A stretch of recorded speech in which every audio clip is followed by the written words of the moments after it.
পাথরের ওপরেই কিন্তু পায়ের ছাপটা আছে। তো বন্ধুরা, আজকে আমি তোমাদের এমন একটা জায়গায় নিয়ে এসেছি, আর আজকে তোমাদের আমি এমন একটা জায়গার জিনিস দেখাবো যেটা আমরা বহু বছর আগে মনসামঙ্গল কাব্যে পড়েছিলাম। সেই জিনিসটা এখনও তার নিদর্শন আর কি রয়ে গেছে। তখন আমাদের জন্ম হয়নি, আমাদের বাপ দাদা ঠাকুরদা যেই থাকুক তাদেরও জন্ম হয়নি সেই মনসামঙ্গল কাহিনীর বেহুলার পদচিহ্ন। ওই যে জায়গাটা দেখতে পাচ্ছ, ওই জায়গাটা কিন্তু এখনও আছে।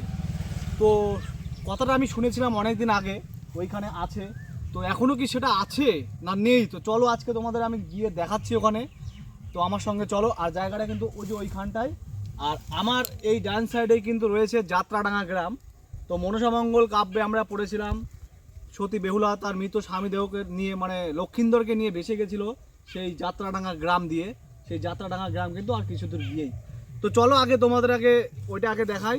তো খুব একটা ইন্টারেস্টিং ভিডিওটা শেষ পর্যন্ত দেখো, আর ওখানে গিয়ে তোমাদের দেখাচ্ছি। চলো।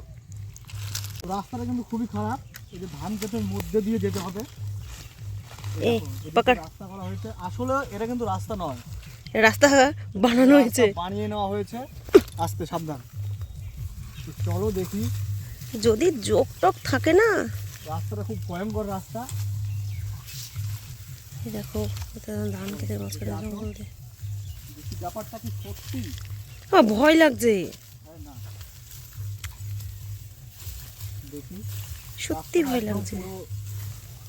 এই যে রাস্তা কাদা পুরো, এখানে তো যাওয়া যাবে না।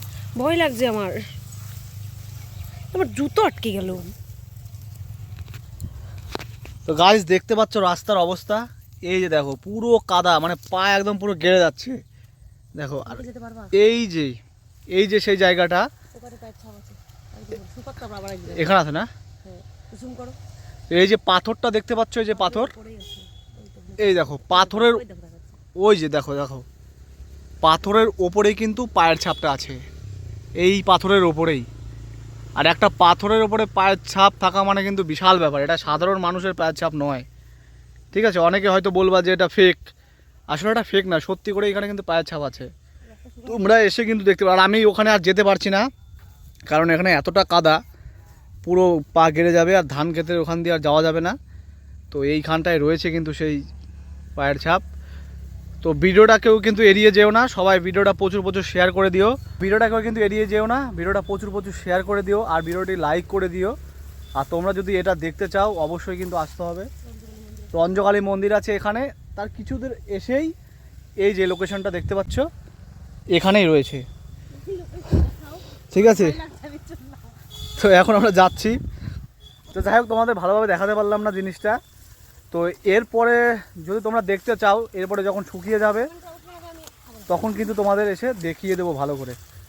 ঠিক আছে, তো ভিডিওটা সত্যি সবাই শেয়ার করো, প্রচুর শেয়ার করো।